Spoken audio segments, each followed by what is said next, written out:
Boa noite, meus irmãos, graça e paz. Coisa boa estarmos nessa noite, na presença desse Deus que é tão cheio de graça, de bondade e de misericórdia.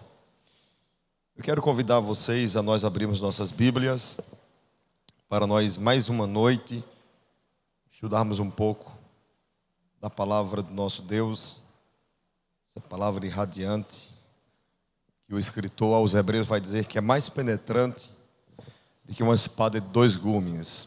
Então abra sua Bíblia no livro, ou na carta escrita por Paulo aos Gálatas, capítulo de número 6. Eu quero ler com você a partir do versículo de número 1.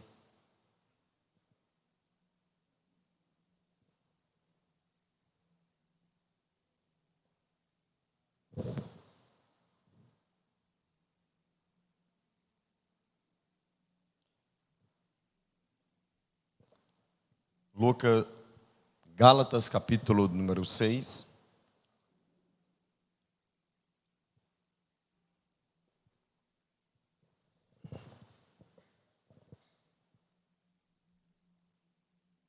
No próprio slide já aparece lá, viu? Eu tinha colocado lá.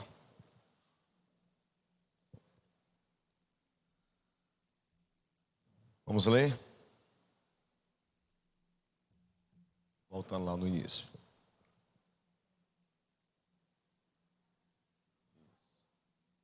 Mas eu acho que fica mais visível realmente.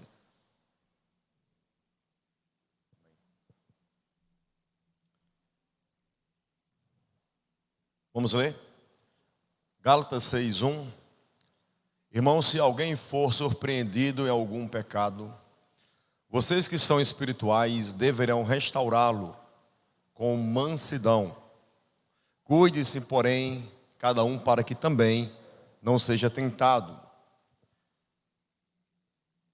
Leve os fardos pesados uns dos outros, assim cumpra a lei de Cristo. Se alguém se considera alguma coisa, não sendo nada, engana-se a si mesmo. Cada um examine os próprios atos e então poderá orgulhar-se de si mesmo, sem se comparar com ninguém. Pois cada um deverá levar a própria carga. Apenas esses versos. Eu queria convidar você, para você junto comigo, curvar sua cabeça e nós fazermos uma oração aqui nessa noite. Pai, muito obrigado por estarmos aqui nesse ambiente. Muito obrigado pelo privilégio que temos de estarmos mais uma noite nesse lugar de culto, nesse lugar de adoração, onde nós temos toda a liberdade de te adorar, de te louvar, de te glorificar. Que nessa noite o Senhor encontre lugar nas nossas mentes, nos nossos corações. Que o Senhor nos leve a refletirmos acerca de tudo aquilo que será dito, para que haja crescimento e amadurecimento em nossas vidas, em nome de Jesus. Amém. Hoje eu quero falar sobre esse tema, igreja, comunidade terapêutica. Recentemente, um jovem chegou para mim e perguntou: pastor, qual é o lugar mais seguro da terra? E eu dei uma resposta que é bem comum. Eu disse: o centro da vontade de Deus. E ele disse: concordo, mas e na esfera humana, terrena, qual seria o lugar mais seguro da terra? E eu não soube muito o que lhe responder. E ele disse: é a igreja, é a comunidade cristã, é a comunidade quando ela está em plena comunhão com o seu Criador. E mediante essa afirmação que aquele jovem me trouxe, através de um livro que ele estava lendo, a gente começou a conversar acerca do assunto e eu concordei plenamente com ele. Porque Paulo, escrevendo aos Efésios, Paulo vai dizer que esse ajuntamento de pessoas nada mais é que uma família que o próprio Deus levantou. Então, é uma família que tem como objetivo corrigir os erros que muitas vezes a nossa própria família, humanamente falando, comete. Nós já falamos várias vezes sobre como foi impactante ou revelador para nós a mensagem pregada por Leonardo sobre quando ele começou a aplicar e mostrando que aquele que chegou na igreja e que não tinha irmãos, ele agora vê-se cercado de muitos irmãos. Aquele que não tinha pai, agora vê pessoas cuidando de si, preocupada com eles. E ele começou a mostrar que a igreja, ela tem como objetivo justamente reparar os danos que o pecado provocou, fazendo com que pessoas cheguem nesse ambiente sem ter nenhum tipo de experiência na sua vida com seus pais, e chegando aqui vão encontrar pais espirituais, vão encontrar muitos irmãos que vão estar preocupados uns com os outros. Então, eu concordo sim que a igreja, ela é sim uma comunidade terapêutica, porque a igreja, ela deve exercer uma função, ou algumas funções, e se porventura ela não estiver sendo essa comunidade terapêutica, ela precisa ser. Ela precisa rever os conceitos e precisa de fato trazer restauração para a sua membresia, para os seus membros que estão conectados nessa igreja.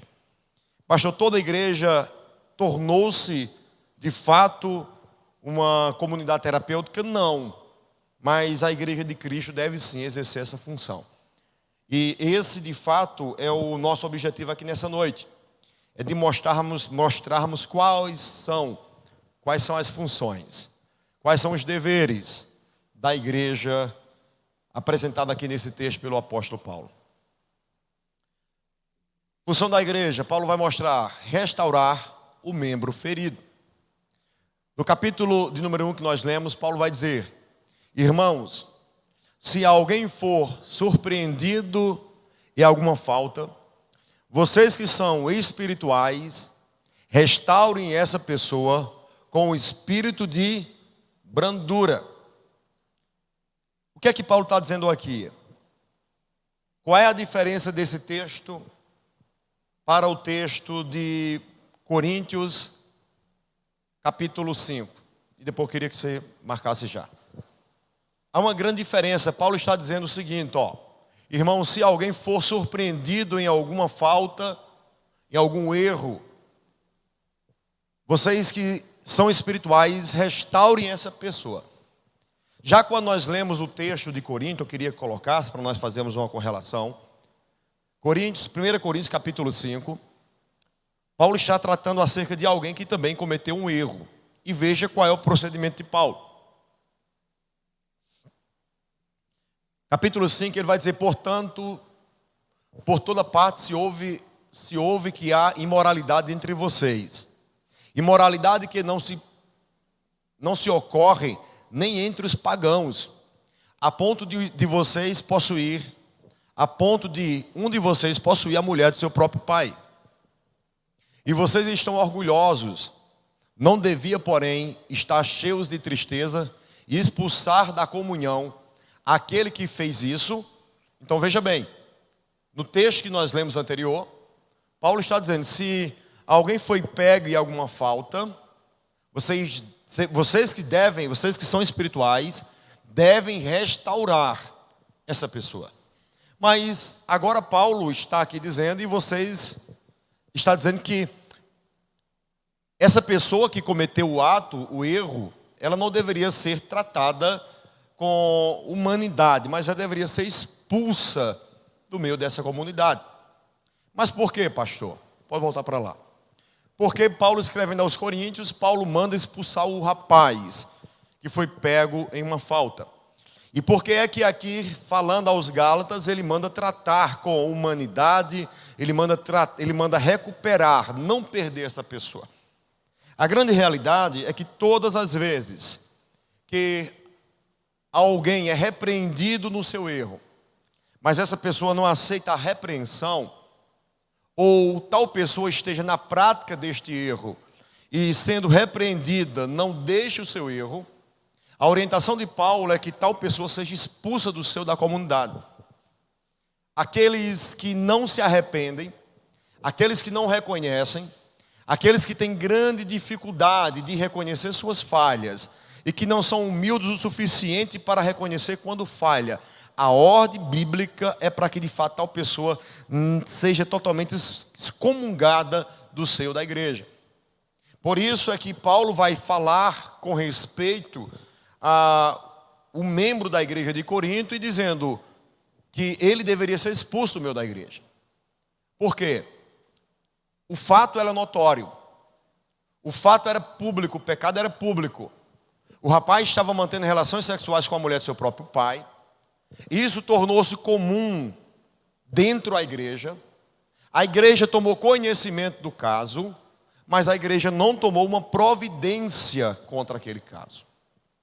A igreja se tornou convivente com aquele erro, ao ponto de se tornar comum o pecado que estava acontecendo. E observem na leitura que fizemos, que ele vai dizer que nem entre os pagãos se cometem tal pecado. O que mais chamou a atenção de Paulo no capítulo 5 de 1 Coríntios, foi o fato da igreja tomar conhecimento do erro e tolerar aquele erro, passar a mão por cima do erro, comungar com o erro. E o rapaz que cometeu o erro não se arrepender do erro cometido, mas viver a vida como se nada tivesse acontecido. Então, o ato de insubmissão indisciplinado daquele jovem fez com que Paulo dissesse: eu não estou presente entre vocês, mas em espírito eu já determinei que tal pessoa seja entregue a Satanás. Então, ali está se falando acerca de alguém que é indisciplinado.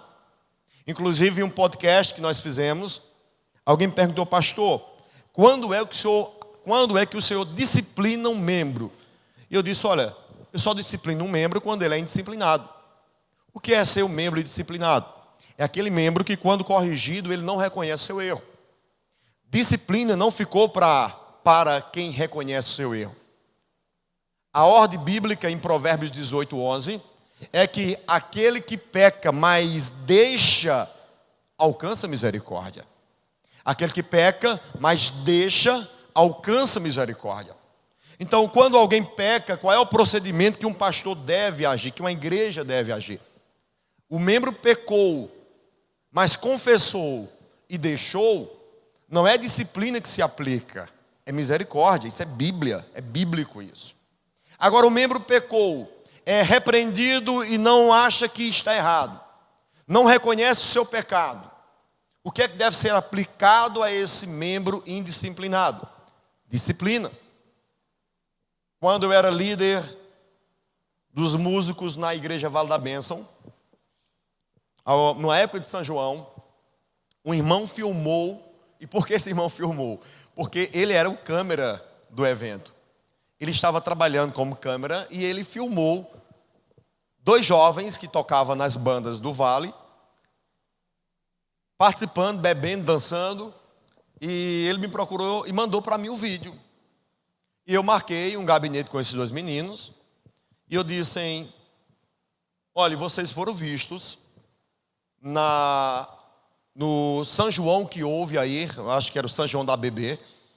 E infelizmente vocês vão ser afastados. E com muita arrogância, um deles disse: eu quero que quem disse isso prove. Eu disse: você quer que seja provado, irmão? Não é melhor você reconhecer? Eu quero que prove que eu estava lá. O meu tablet era um tablet de 10 polegadas, eu fiz questão de levar no tablet o vídeo. E eu disse: bora assistir um filme nós 3 aqui. E coloquei lá. Eles bebendo, dançando. O câmera fez a questão de gravar qual era a cerveja que ele estava tomando, era Brahma. Entendeu? E mediante aquele confronto ali, o cara baixa a cabeça. Eu disse: meu irmão, não seria muito mais fácil você ter chegado aqui de pastor? Eu errei, eu falhei. Do que você tentar encobrir os seus erros e desta forma, infelizmente, me obrigar aplicar sobre você uma disciplina? Porque se aqueles jovens tivessem dito, pastor, vacilamos, nós erramos, mas eu quero lhe dizer que a partir de hoje isso não vai mais acontecer. Eu teria pegado o caso deles, não teria divulgado para ninguém, não teria afastado aqueles jovens. Mas infelizmente pelo ato de indisciplina deles, de não reconhecerem, infelizmente fez com que a misericórdia não fosse aplicada sobre eles. Então disciplina se aplica a indisciplinados, a pessoas que de fato escondem os seus erros. Uma vez conversando com uma pessoa, eu disse, olhe, eu não tenho problema nenhum com o pecado de ninguém. Eu não tenho problema nenhum. O seu pecado não me espanta. O seu pecado não faz eu olhar para você com indiferença, seja ele qual for. Não faz eu olhar para você com indiferença. Eu não faço distinção de pecado. Você pode chegar para mim e dizer, pastor, eu fui para um motel com uma menina. E outro pode chegar, pastor, eu fui para um motel com 10 meninas. Não vai fazer diferença nenhuma para mim. Pecado é pecado e ponto final. Agora, eu conversando com uma pessoa, disse, olha, o que me deixa em choque, o que me irrita não é alguém chegar e dizer, pastor, eu pequei. É alguém pecar, esconder o pecado e fazer de conta que nada aconteceu. Eu disse, isso me irrita demais. Porque alguém já chegou para mim e disse, pastor, o senhor tem alguma coisa contra mim? Eu disse, tenho. E é o quê? Eu disse, é isso. Você pensa que eu não sabia, mas eu sei. E a pessoa baixou a cabeça, eu disse, olhe, eu não tenho problema nenhum. Me procure, fale dos pecados de vocês. Vocês vão ter um pastor totalmente humano, totalmente piedoso com relação a isso. Mas quando eu descobrir o pecado e perceber que o outro está escondendo o seu erro, você vai ter um pastor implacável na hora de aplicar a disciplina. Porque a misericórdia se aplica a quem confessa e deixa. Não é para quem esconde e é confrontado, não. Então, Paulo, na verdade, ele manda excomungar aquele jovem, porque justamente não houve uma confissão. Não houve, na realidade, um reconhecimento do erro. Houve, vamos tentar encobrir esse erro, vamos deixar a vida levar, fazer de conta que nada está acontecendo. Mas quando trata-se aqui, quando esse texto de Gálatas aqui, é totalmente diferente, cada caso é um caso. Quando Paulo está falando aqui, ele está se referindo a alguém que foi pego ou que cometeu algum erro, mas que não está na prática do erro. Alguém que falhou, porque todos nós falhamos. Alguém que estava todo empolgado com Cristo, mas tropeçou na caminhada. Vacilou em um momento. Paulo manda ter totalmente compreensão, humanidade e piedade para com essa pessoa. Por isso ele vai dizer que vocês que são espirituais, tratem essa pessoa. Tratem essa pessoa que falhou. Mas é interessante nesses versículos que nós lemos, que Paulo não vai se ater àquele que peca. Paulo vai se ater àqueles que vão ajudar o que pecou. A preocupação de Paulo aqui não é com o que pode pecar, mas é com aqueles que vão ajudar. A preocupação de Paulo é como a igreja vai se comportar na hora de tratar o irmão que errou.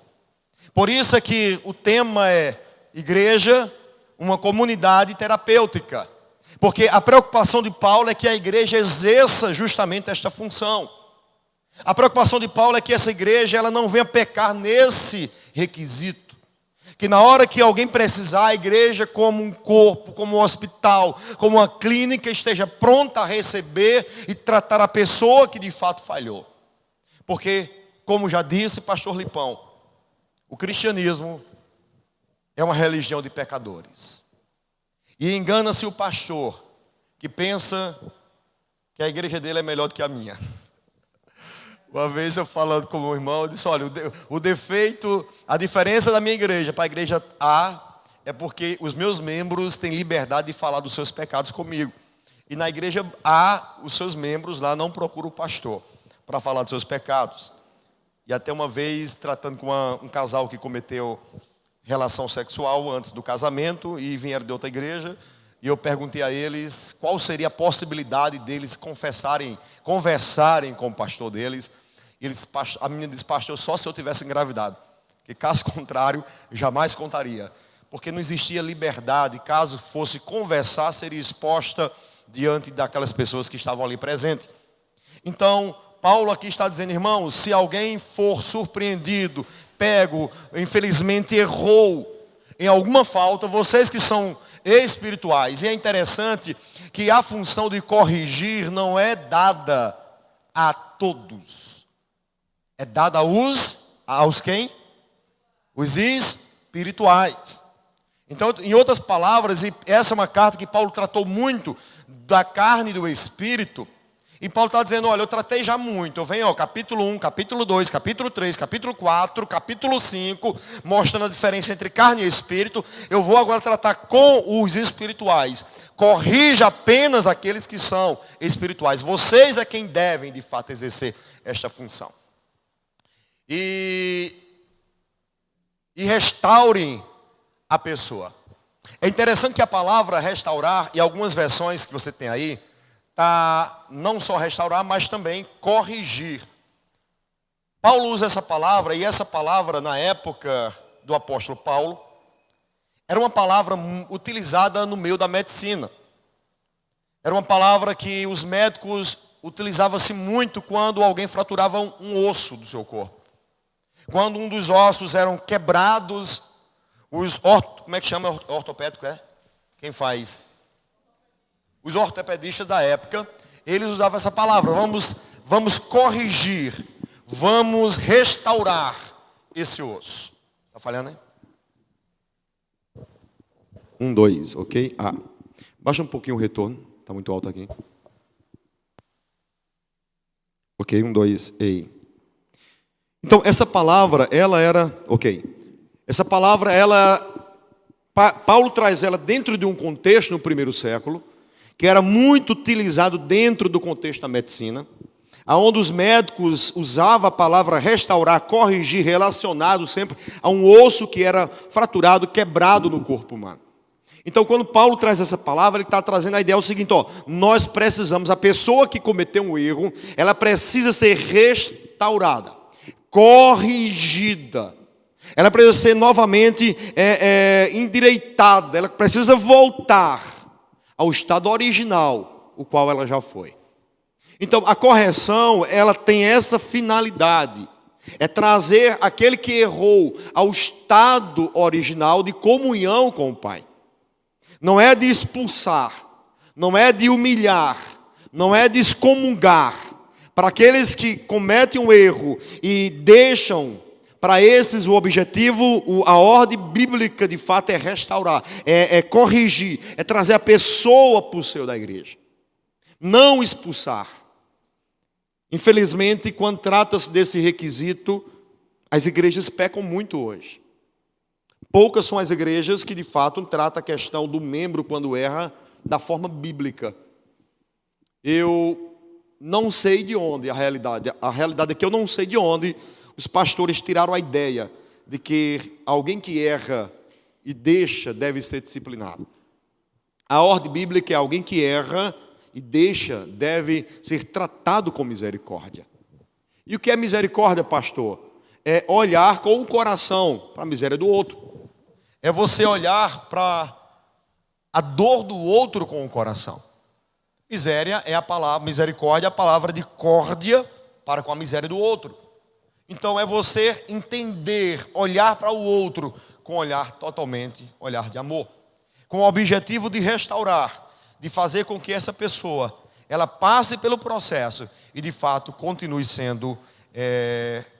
estando no seio da igreja.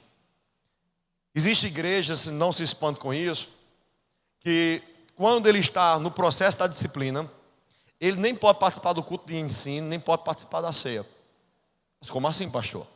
Então, literalmente, imagine você sofrer um acidente, aí o médico chega para você está perdendo sangue. Aí o médico chega para você e diz, o que é que o senhor vai fazer? Ele vai: eu vou tirar o seu sangue. Mas já estou perdendo, eu vou tirar o restinho dele. Se você sobreviver, é milagre. Então, quando alguém erra e você de fato impossibilita essa pessoa dela participar do culto de ensino, dela participar da ceia da igreja, você está literalmente provocando ou cavando a cova dessa pessoa e jogando ela dentro. Porque é muito difícil, na realidade, tal pessoa se levantar sem ter o apoio da igreja, sem ter esse tratamento terapêutico, sem ter o abraço dos irmãos. E sem falar que quando a pessoa peca e o pecado dele ou dela se tornou notório, ele é literalmente excomungado pela igreja. E muitas vezes os irmãos não a paz dão, misericórdia, lá vem fulano. É como se a lepra nos dias atuais, a lepra tivesse voltado. E a pessoa se sente totalmente incapacitada. Uma vez eu recebi um rapaz, eu ainda era da igreja Canaã, e eu recebi um rapaz que veio de outra igreja. E ele cometeu um erro.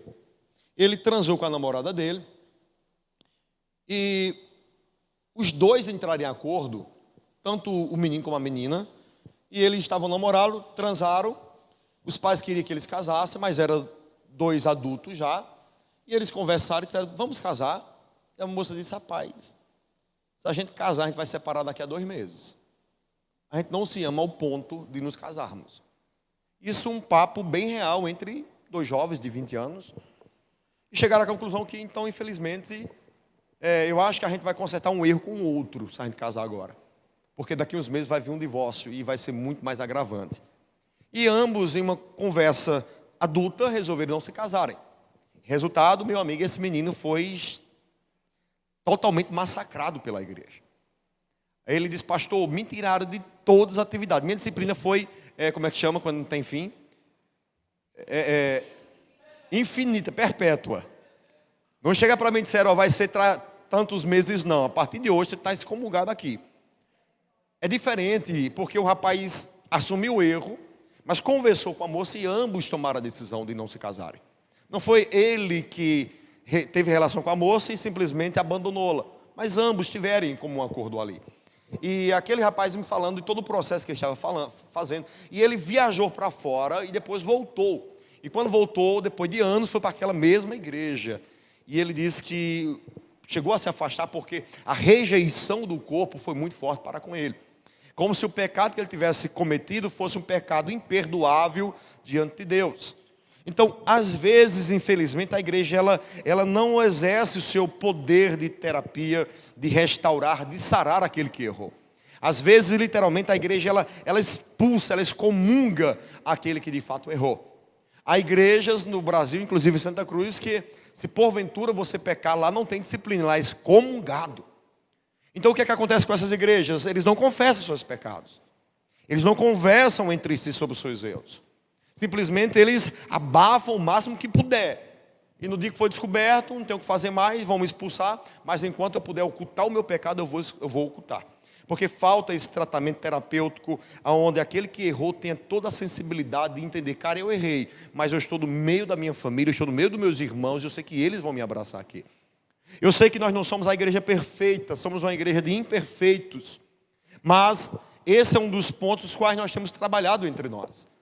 De entendermos que todos nós temos erros, todos nós temos falhas. E todos nós, uma hora ou outra, falhamos, pecamos. E como tratar o outro que errou. Como lidar com o outro que errou. É com humanidade.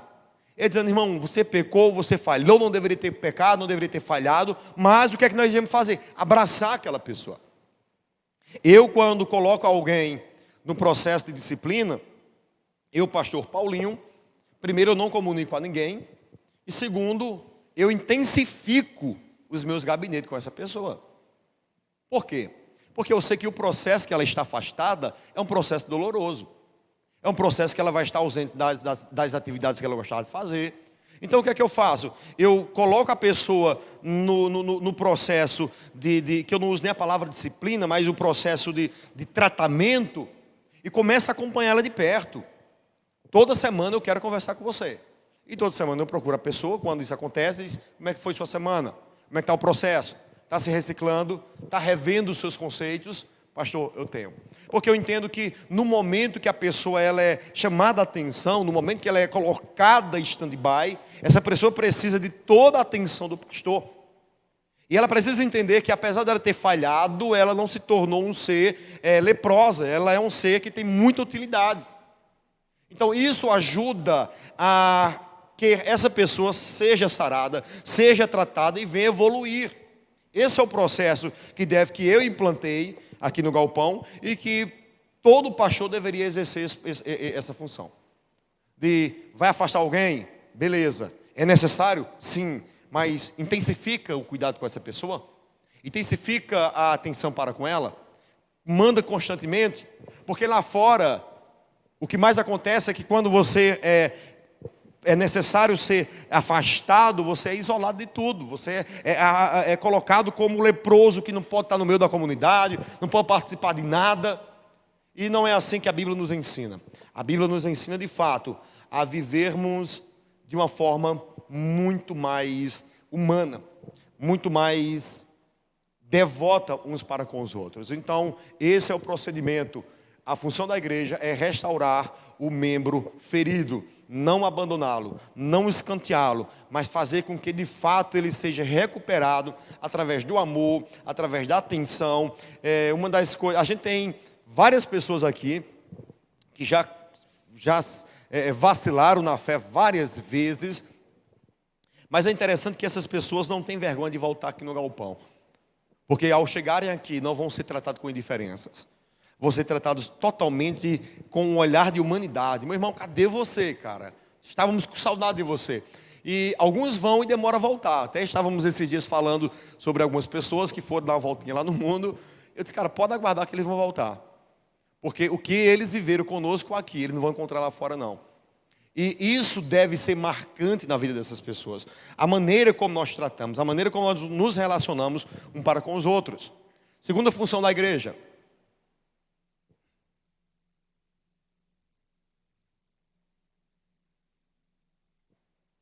Medicar-se a si mesmo.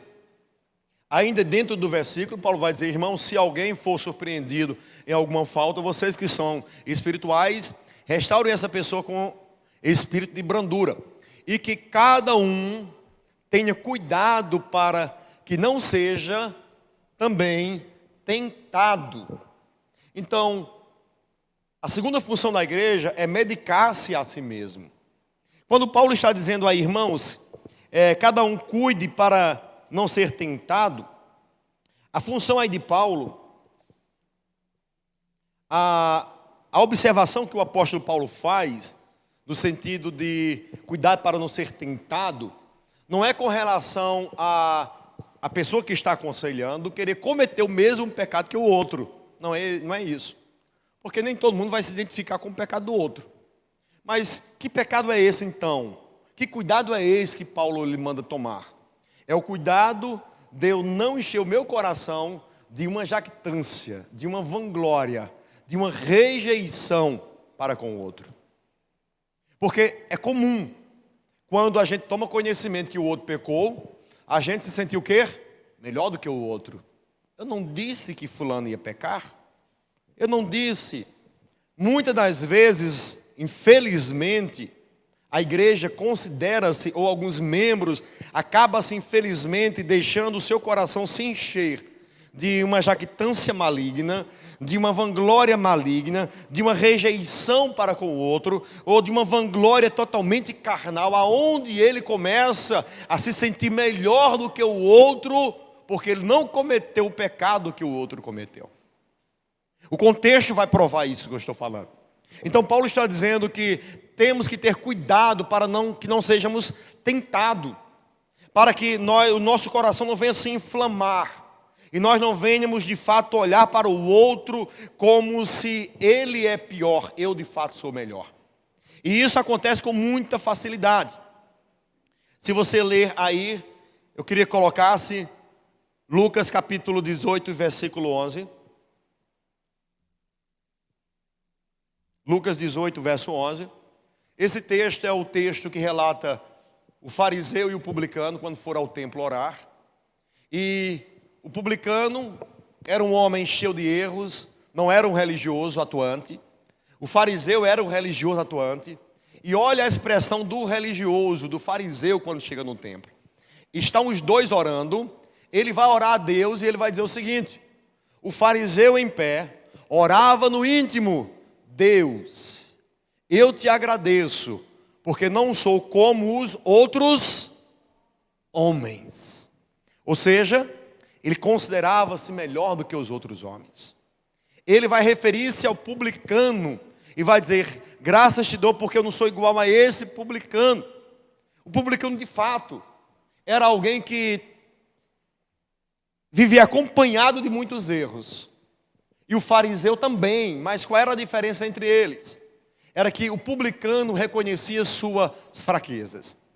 E infelizmente o fariseu, por ser um frequentador de culto, o fariseu por ser um frequentador da igreja, por praticar alguns atos de justiça, por jejuar 3 vezes, por entregar o dízimo, ele vai dizer que considerava-se melhor do que o outro. Então, quando Paulo está falando ali, volte para o slide por gentileza, quando Paulo está dizendo que nós devemos ter cuidado para não sermos tentados, é para que essa vanglória carnal, essa jactância maligna não venha dominar, entrar dentro do nosso coração e nós venhamos olhar para o outro com olhar de superioridade. Para que nós não venhamos ser dominados pelo mesmo sentimento que dominou o fariseu, de olhar para o outro e dizer: graça eu te dou porque eu não sou igual a ele. Quando na realidade somos pior do que ele. Na parábola do capítulo 18, quando Jesus contou, Jesus chega para os seus discípulos e pergunta: quem foi justificado aqui? E se Jesus perguntasse a mim, eu ia dizer: o fariseu. O cara ora 3 vezes. O cara jejuma, o cara dá dízimo, o cara é fiel, o cara não traía a esposa. E o outro talvez fizesse tudo isso. Aí Jesus vai dizer: sabe quem voltou justificado? Não foi esse que aos teus olhos é justo. Foi o publicano que cometeu todos esses erros. Porque aquele que quiser justificar a si mesmo será rejeitado por Deus. Por isso é que Mateus capítulo 5, versículo 1, ele vai dizer que o reino dos céus é dos pobres de espírito. E por muitos anos a igreja interpretou erroneamente esse versículo, achando que os pobres de espírito era quem de fato era pobrezinho, não tinha dinheiro. Não. Pobre de espírito no texto ali é a pessoa que olha para dentro de si e reconhece as suas fragilidades, a sua pobreza de méritos para com Deus. Aí o reino dos céus é dessa pessoa que olha para dentro de si, percebe o quanto é pobre de méritos para com Deus, reconhecendo sua fraqueza e pobreza, aí a graça de Deus de fato leva essa pessoa para o céu. Então Paulo aqui está trazendo essa orientação. E nós como igreja precisamos sim medicar-se a si mesmo. Precisamos ter cuidado para que esse veneno dessa jactância maligna, dessa vanglória não domine os nossos corações, ao ponto de nós muitas vezes nos considerarmos melhor do que o outro, porque o pecado que ele cometeu eu não cometi. Só que o fato de nós não cometermos o pecado que o outro cometeu não nos faz melhor do que ninguém. Porque todos nós somos pecadores. Todos nós estamos no mesmo patamar. Por isso é que Paulo, escrevendo no capítulo 3 e versículo 23, vai dizer que todos pecaram e todos foram destituídos da glória de Deus. Ou seja, não tem bom diante de Deus. Todos são malignos e pecadores. Então quando o homem ele olha para o outro com olhar de superioridade, porque eu sou melhor, porque eu não cometi o erro, porque eu não cometi a falha, na grande realidade você está trazendo para si algo que é maligno. Então precisamos sim como igreja termos esse cuidado. O cuidado de não nos o cuidado para não querermos ser melhor do que o outro. Afinal de contas eu nunca me desviei.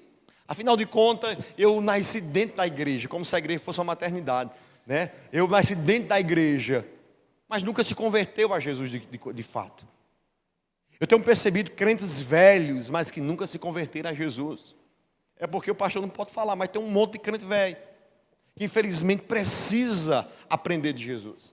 Enquanto que tem uns moleques que chegam aqui com 2, 3 meses, a gente vê Jesus escrito no cara, porque é quebrantado, se arrepende dos pecados, quando peca está lá chorando diante de Deus. Porque os muitos anos de cristianismo, de prática religiosa, não é garantia de nada. O que de fato faz um ser humano, um homem, uma mulher, se tornar alguém de fato filho de Deus, é quando ele nasce de novo. E o processo de nascer de novo não é visitando o culto, é de fato entendendo o Evangelho de Jesus, é entendendo a graça de Deus, é entendendo o amor, esse amor sacrificial, esse amor que Deus tem para conosco. Aí quando eu reconheço de fato, aí sim, eu nasci de novo e tenho Jesus como Senhor na minha vida. Então precisamos ter cuidado e precisamos sim entender que a nossa função é medicarmos a nós mesmos, é fazermos com que todo esse tipo de atitude carnal, de pensamento maligno, de se considerar melhor do que o outro, tem que ser totalmente dissipado de dentro de nós. Não podemos deixar com que a síndrome dos filhos mais velhos predomine sobre nós. E que síndrome é essa, pastor? É a síndrome de se considerar melhor. É a síndrome que quando o filho pródigo está voltando, ele aponta o dedo e diz: esse teu filho. Ele nem diz: esse meu irmão, esse teu filho. Porque ele considerava-se melhor do que o filho que foi embora. Ele considerava-se melhor do que o filho que cometeu erros. E o pastor Luciano Subirá, nesses dias, ele trouxe uma reflexão que eu achei muito interessante. Ele disse: o que nos faz sermos aceitos por Deus não é lermos muita Bíblia, não é jejuarmos muito. Tudo isso, de fato, vai ajudar no nosso crescimento, mas não é isso. Não é isso. Porque o ladrão da cruz, ele não lia a Bíblia, ele nunca jejuou, ele nunca entregou um dízimo, mas ele olhou para Jesus na reta final e disse: lembra-te de mim quando tu chegares no paraíso. E Jesus disse: ainda hoje estarás comigo no paraíso. Então não é sobre o que nós fazemos, mas é sobre o que Deus faz por nós. E isso precisa ser muito bem compreendido em nós, para que toda essa jactância, toda essa vanglória, toda essa síndrome do filho mais velho seja dissipado. E nós vamos entender que precisamos ter cuidado para que nós não venhamos ser tentados por esse tipo de síndrome, de sentimento carnal que muitas vezes domina os nossos corações. Não vos espante, mas o que mais tem dentro da igreja é pessoas com o coração infectado, considerando-se melhor do que o outro, considerando mais justo do que o outro, considerando mais crente do que o outro, mais santo do que o outro, e quando na realidade, diante de Deus, eu estou dizendo: meu filho, está tudo errado no seu coração. É aquilo que eu já preguei muitas vezes para você. Você até faz as coisas certas, mas com as motivações todas erradas. E Deus não julga ações, Deus julga motivações. Você pode ser o cara que mais trabalha, que mais faz, mas se tua motivação não for justa, não for correta, Deus despreza todo o teu trabalho. E aceita o trabalho muitas vezes pouco, mas de alguém que está fazendo com toda a motivação correta. Então o que nos motiva faz toda a diferença. Terceira função da igreja: emprestar os próprios ombros para aliviar a carga do próximo. Essa é uma das funções da igreja. Emprestar os próprios ombros para aliviar a carga da igreja. Levem as cargas uns dos outros, e assim estarão cumprindo a lei de Cristo. Que lei de Cristo é essa? Quem se atreveria a dizer aí? Ninguém atreve-se. Amar o próximo como a si mesmo. Ele está falando sobre tratarmos os outros, medicar a mim mesmo, não julgar o outro com indiferença. Aí ele agora diz: olha, quando no versículo 2, levem as cargas uns dos outros, assim estarão. Levem as cargas uns dos outros, e assim estarão cumprindo a lei de Cristo, amando uns aos outros. O que é levar a carga dos outros? O contexto do texto que estamos lendo fala-nos de erros. É eu olhar com piedade para a dor do outro, para o erro do outro. Alguém falhou, eu não disse? Bem feito. Tem gente que quando manda: pastor, fulano, eu vi o fulano, tá aí a imagem, tá aí o vídeo. Às vezes não é com o objetivo apenas de trazer a correção. Às vezes é com o objetivo de trazer o suicídio do outro mesmo, a morte do outro, suicídio não, né? Trazer o homicídio do outro ali. É matar o outro. Eu quero fulano morto, eu quero ele fora da igreja. Paulo está nos ensinando o contrário. Paulo está nos ensinando a nós olharmos para o outro que errou. E vou reforçar o texto. Não é com relação a crises financeiras, não é com relação a dores, a pessoa. Não, ele está falando de erros aí. O contexto é erros. Alguém que errou, você deve chegar para ele e dizer: meu irmão, está difícil, eu vou te ajudar, eu vou carregar contigo. Como é que você pode aliviar a carga do outro? É trazendo palavras sobre ele, é tirando a culpa, é mostrando para ele que existe possibilidade dele viver dias melhores. É o que João fez ali: filhinhos, não pequeis, mas se porventura vocês pecarem, lembre-se que vocês têm um advogado ao lado do Pai, Cristo Jesus. Isso é aliviar o fardo, é tirar a culpa, é mostrar para o outro que tem remédio, que tem bálsamo, que tem óleo, que uma ferida foi aberta, mas que existe possibilidade dessa ferida ser totalmente tratada e essa pessoa ser totalmente restaurada. Uma vez falando com um cara, ele disse: pastor, eu acho que para mim não tem ministério mais não. Eu disse: tem, meu irmão. Tem ministério sim. Ah, mas já errei demais. Eu disse: não tem problema, meu irmão. Se alinha com Deus, participa de tudo, esteja lá firme, lá você vai ver que Deus vai te levantar. Isso é de fato você dar o ombro, levantar o outro, fazer o outro caminhar, apesar dos erros e falhas que ele tenha cometido. É você não abrir mão do outro, independentemente dos erros ou falhas que ele tenha cometido. E isso é um princípio que nós temos que aprender a executar como corpo de Cristo. Aí entendemos que nós fomos levantados como uma comunidade terapêutica, não para matar, não para colocar o pé no pescoço, mas para ajudar aqueles que precisem da nossa humanidade. Eu gosto muito do texto de João capítulo 11, versículo 35. Quando Jesus ele chega lá no contexto onde estava Lázaro morto, e o texto diz que ele chora. É o menor versículo da Bíblia, e Jesus chorou. Só que Jesus chorou ali não foi por conta de Lázaro ter morrido, porque ele ia ressuscitar Lázaro. Ele chorou ali porque ele viu a dor no coração. A dor e o desespero do coração daquelas pessoas. O sofrimento de pessoas que ele amava fez com que de fato ele sentisse a compaixão para com o seu próximo. Ele teve empatia para com o seu próximo. E é justamente essa a função da igreja. É emprestar os ombros. É de fato aliviar a carga do outro. É mostrar para o outro que de fato ele tem valor. O que nós fizemos domingo com Isaías aqui nesse culto, alguns talvez tenham me criticado. E se a live estava sendo assistida por outros, aí é que eu fui criticado mesmo. Mas não tem problema nenhum. Sabe por que não tem problema?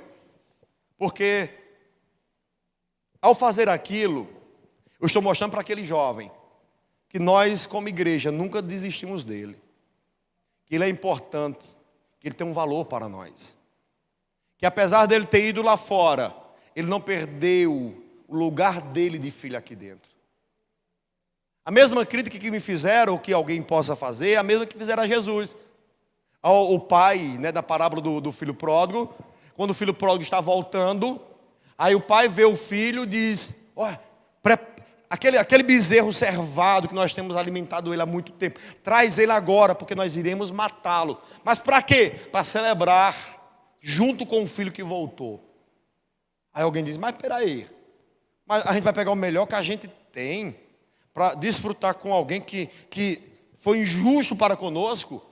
Sim, justamente. E tem mais, trazei um anel também. A sandália também, vamos colocar nos pés dele, mostrar que ele é filho aqui nesse lugar. Isso é atitude de igreja.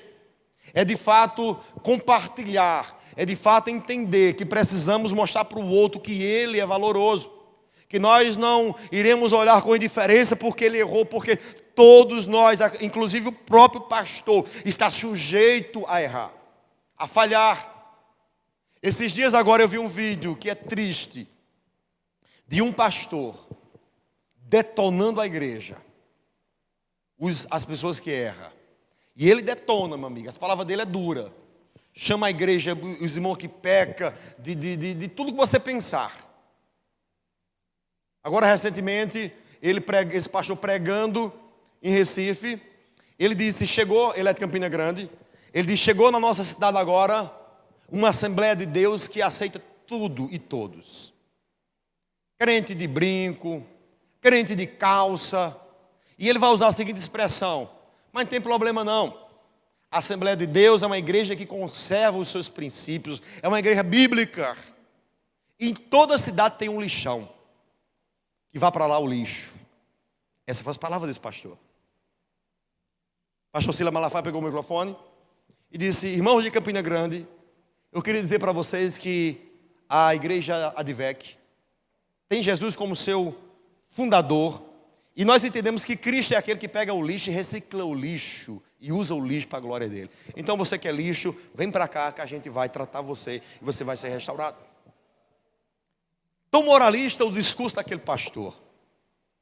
Aí parece que Deus fez de propósito. Mas peraí, eu vou tirar a capa desse camarada agora. Aí quando tirou a capa do camarada, isso meses depois dessa pregação dele, descobri que fazia 9 anos, um pastor de 75 anos, 9 anos que tinha um caso com outra irmã. Uma irmã. Então, infelizmente, nós precisamos entender que não é tendo atitudes radicais, moralistas, que nós iremos mostrar Cristo aos outros. Mas é de fato mostrando o nosso lado humano. É tendo compaixão para com aqueles que precisam. É dando o ombro para aqueles que estão cansados. Ah, o irmão falhou. Meu irmão, conta comigo, cara. Eu não vou compactuar com o teu pecado. E não estou falando de compactuar com o pecado de ninguém. Estou falando aqui em irmãos que erraram, mas tiveram a capacidade de reconhecer seus erros. De irmãos que falharam na caminhada, mas que infelizmente pecaram, erraram, mas que tiveram a dignidade de dizer, pastor, eu errei, estou aqui sujeito ao que o Senhor quiser implantar. Seja disciplina, seja afastamento. Para com essas pessoas, nós temos que pegar os nossos ombros e dizer, meu irmão, tá difícil, tá, eu vou te levar, eu vou te colocar nos braços se preciso for, mas sozinho você não vai ficar, porque a igreja tem que ter essa responsabilidade. A igreja tem que ser esse hospital terapêutico, essa clínica que pega o caído, que pega o afastado e mostra que de fato ele tem valor. Independentemente de como esteja, de qualquer que seja o erro que a pessoa tenha cometido, elas precisam entender que tem uma igreja, que tem um local, que quando eles precisarem, eles serão totalmente alcançados. Isaías falando comigo, ele disse, pastor, eu evitava vir no culto, pastor. Porque eu sabia que quando eu viesse no culto, isso iria acontecer. Eu não ia resistir à graça de Deus, esse amor. E no outro dia ele colocou lá um Instagramzinho lá. Quem tem aquela... Tem? Alguém salvou não? A palavra dele lá. Ele mostrando o quanto de fato a igreja se comportou como família para com ele. Porque apesar de ter cometido erros, nós o tratamos com humanidade. E mostramos para ele que estamos prontos. Hoje eu me encontrei com outro jovem, que também é músico, está afastado.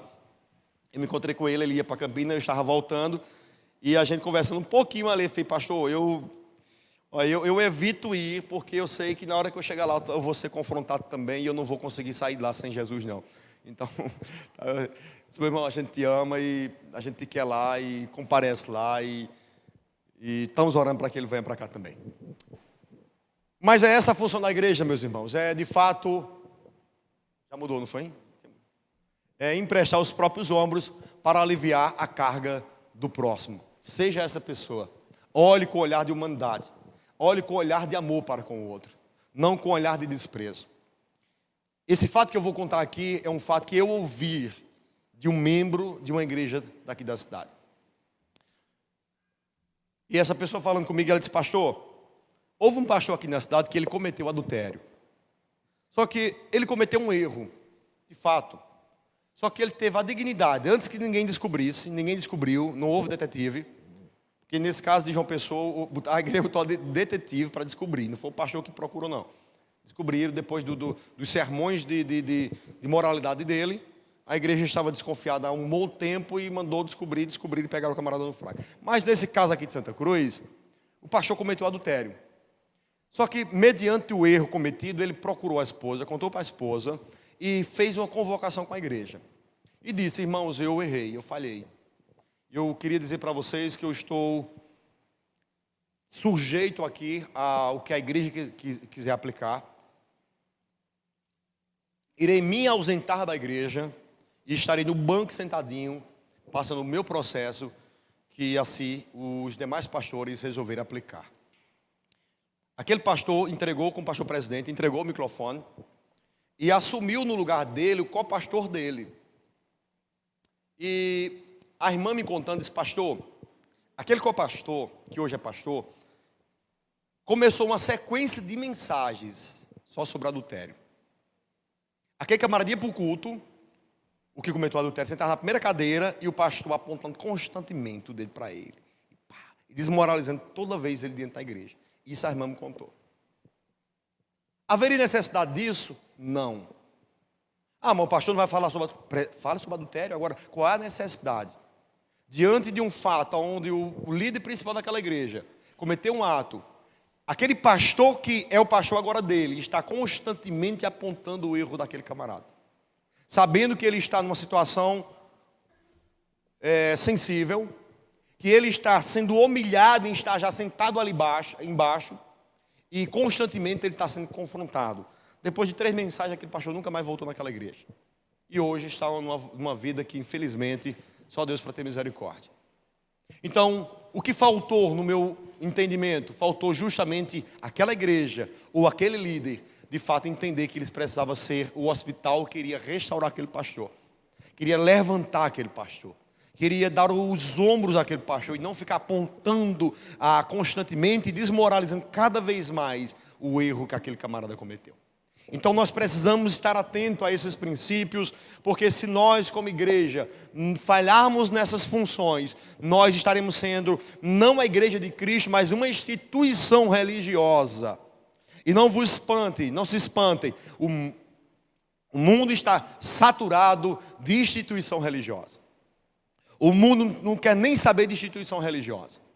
Eu já contei para vocês aqui, ou já contei para algumas pessoas, que um dos motivos que nos levou a não colocarmos o nome igreja aqui no galpão foi porque na época chegou para mim um videozinho que circulou na internet. E a pesquisa era o seguinte: o que você acha sobre igreja?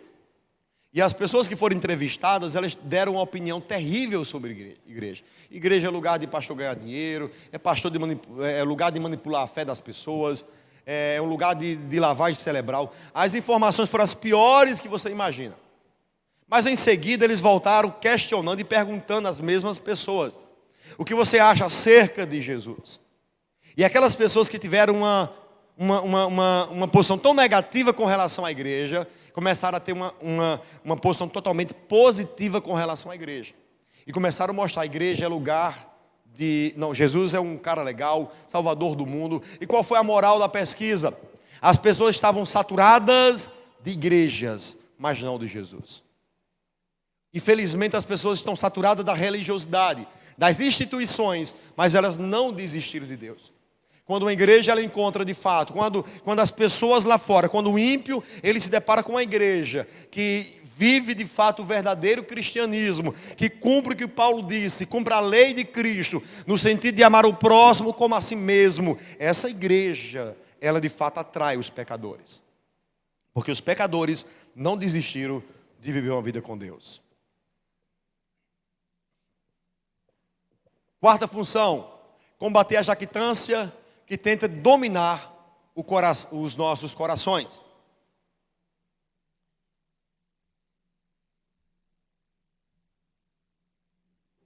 Mas que cada um examine o seu próprio modo de agir, e então terá motivo de gloriar-se unicamente em si e não em outro. Então, o que é que quer dizer jactância?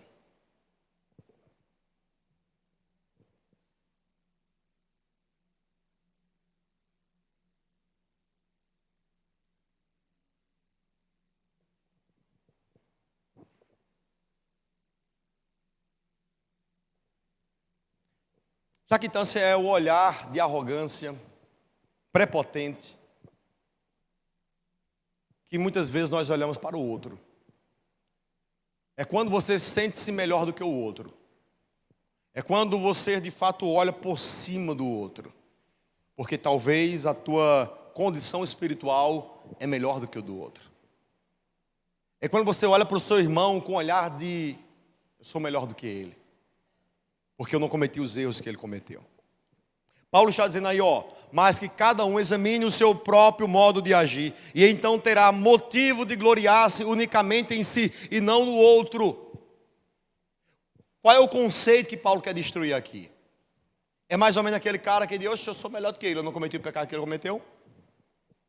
E ele vangloriava-se em si nesse aspecto, e não pelas obras de justiça que ele deveria cometer, que ele de fato realizava, mas por essa jactância maligna, por esse olhar maligno, por essa vanglória maligna e carnal que predominava dentro do coração dessas pessoas. Então Paulo está dizendo: olha, não se glorie, mas que cada um examine o seu próprio modo de agir, e então terá motivo de gloriar-se unicamente em si, não no outro. Não considere-se melhor porque o outro errou, e agora você é melhor do que ele. Paulo está dizendo que se você quer se gloriar, glorie das suas próprias obras de justiça. Que de fato você venha em Cristo dizer: cara, eu me glorio do cristão que eu sou, porque eu olho para Jesus e eu encontro o reflexo dele em mim. Eu sou uma cópia dele para essa sociedade. Nesse aspecto sim, mas jamais gloriar-se porque o outro errou, e isso me dará agora de fato motivos para eu me considerar, me achar, me julgar melhor do que o outro. Esse pensamento é totalmente carnal, e mais que isso, é totalmente maligno. Precisamos ser uma cópia de Jesus para essa sociedade. Precisamos ter comportamentos idênticos, parecidos com o de Jesus. Um dos textos que eu acho mais belos é o de João capítulo 8, eu queria que você colocasse. João capítulo 8.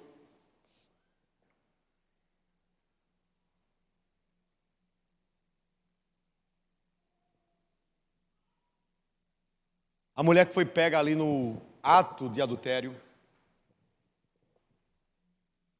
Adiante.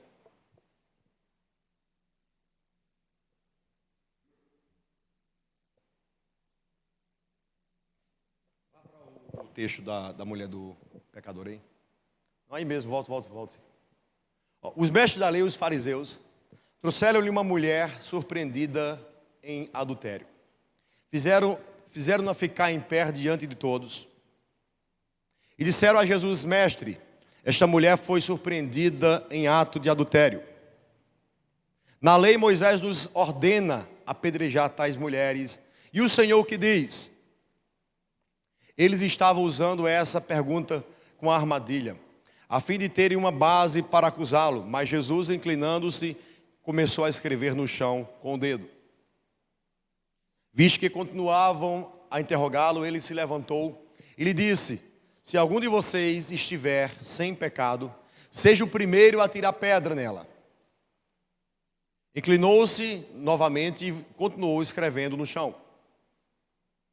Os que ouviram foram saindo um de cada vez.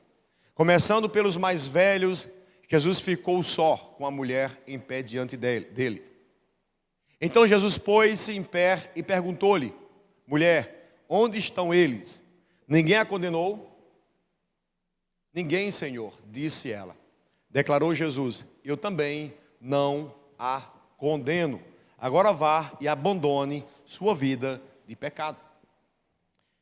Esse texto, na realidade, é um texto que ele nos mostra o que é ser uma igreja de verdade.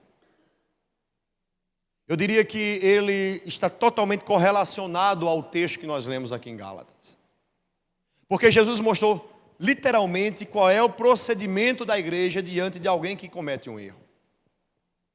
A mulher foi pega, surpreendida em um ato de adultério. Não é que ouviu falar-se, ela de fato estava no ato. Foi pega no ato. Ela poderia muito bem ser cancelada, como as demais pessoas queriam que ela fosse cancelada.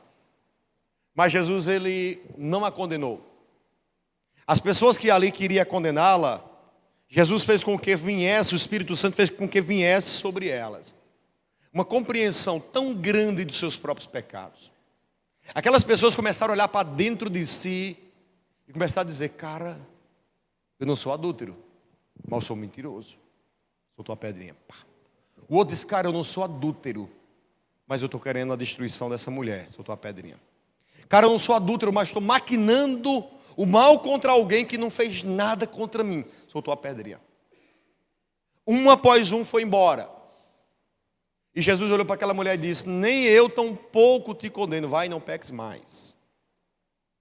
Sabe o que eu acho interessante nisso? É que se Jesus não condenou, não apontou o dedo, eu lhe faço uma pergunta aqui nessa noite, quem é você para apontar o dedo para o seu irmão e querer condená-lo ou cancelar ele por conta de um erro cometido? Quem é você? Se o próprio Jesus, aquele que é Senhor absoluto, que sonda o coração, que teria de fato argumentação, provas cabíveis para condená-la, ele não apontou. Pelo contrário, ele disse, nem eu tampouco aponto o dedo para você, nem eu tampouco te condeno, vai, não peques mais. A maior lição que eu aprendo nesse texto é que nós não temos autoridade nenhuma para apontar ninguém. Nós não temos capacidade, gabarito algum para apontar o pecado de ninguém. Pelo contrário, o que eu aprendo com esse texto é que nós devemos ser igreja como Jesus foi aí. Jesus trouxe restauração para essa mulher. Essa mulher tornou-se uma das discípulas mais fiéis, mais devotas, mais dedicadas a Jesus. Sabe por quê? Porque ela encontrou uma igreja que foi terapêutica para a vida dela. Porque ela encontrou uma igreja que tratou os pecados dela, não apontou os pecados dela. Porque ela encontrou uma igreja que, no momento que poderia sim ser totalmente crucificada, ela não foi. Ela encontrou misericórdia e piedade no meio de Jesus. Jesus, ele é o símbolo maior dessa igreja. Ele é a representatividade maior dessa igreja.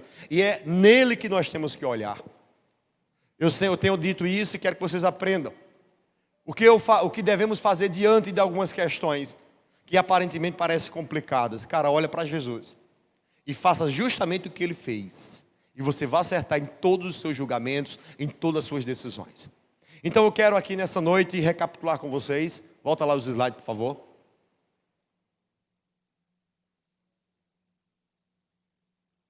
Não sei nem que hora é essa, hein? Cedo, né? 9h48. Eita, glória. Ó, função da igreja. Vamos lá. Volta o primeiro slide lá para nós vermos lá. Igreja como comunidade terapêutica. Igreja é uma comunidade o quê? O quê, irmãos? Terapêutica. Vamos lá. Função da igreja. Restaurar o membro ferido. Não pode deixá-lo para trás. Vamos lá. Medicar-se a si mesmo. Ou seja, tomar cuidado para que, infelizmente, a vanglória de considerar-se melhor não venha invadir os nossos corações. Emprestar os próprios ombros para aliviar a carga do próximo. Combater a jactância que tenta dominar os nossos corações. Então, nós não somos melhor do que ninguém. Nós temos que olhar com o olhar que Jesus olhou. Olhar para o pecador com o olhar de misericórdia. E a palavra tem que ser, nem eu tampouco te condeno. Que Deus te abençoe, vá e não peques mais. Amém?